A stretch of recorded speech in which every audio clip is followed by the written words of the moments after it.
Here is Colonel Doug McGregor, a former senior advisor to the Secretary of Defense. Thank you for joining us. Why do you think Putin is doing this? What is his end game? Well, Vladimir Putin is carrying through on something that he's been warning us about, at least for the last 15 years, which is that he will not tolerate U.S. forces or their missiles on his borders, much as we would not tolerate Russian troops and missiles in Cuba.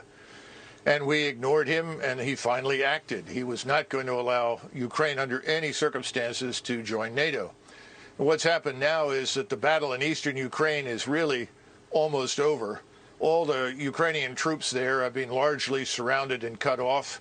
You have a concentration down in the southeast of 30 to 40,000 of them. And if they don't surrender within the next 24 hours, I suspect that the Russians will ultimately annihilate them.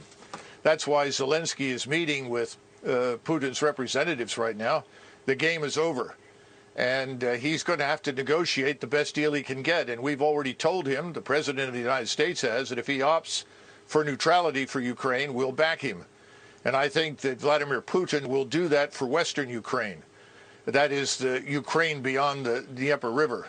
But behind it in the east, where he is now, I'm not sure what he has planned there, whether he forms another republic, annexes it into Russia, because historically it has been Russian. But the territory west of Ukraine is not. He knows that, and he's happy to live with that as a neutral state. I am not a military expert. I'm not even an expert on geography. But if he takes Ukraine and Ukraine abuts Poland, then he's going to have a NATO country abutting him. So if that's what he doesn't want, then isn't he going to just have to keep going until he runs out of NATO countries? I guess I should say it again. He has no interest in crossing the Dnieper and heading west to the Polish border.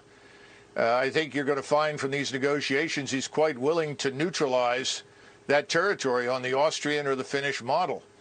Right now, Russia already touches Estonia and part of Latvia. White Russia, of course, touches Lithuania. He's not interested in going to war with us, and he has an army that's too small for that purpose. And he knows it. His economy is smaller than that of South Korea's. So this is not something that he's looking for. We are imputing to him things that he does not want to do in our usual effort to demonize him and his country. We need to remember that Ukraine is fourth from the bottom of 158 countries in the world as corrupt. Russia is perhaps 3 or 4 places above them.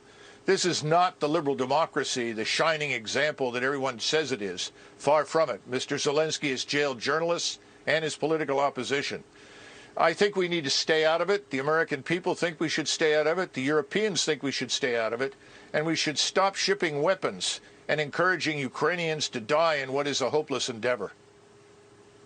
So when you say stay out of it, you mean no sanctions, no military aid, just let Russia take the portion of Ukraine they want to take?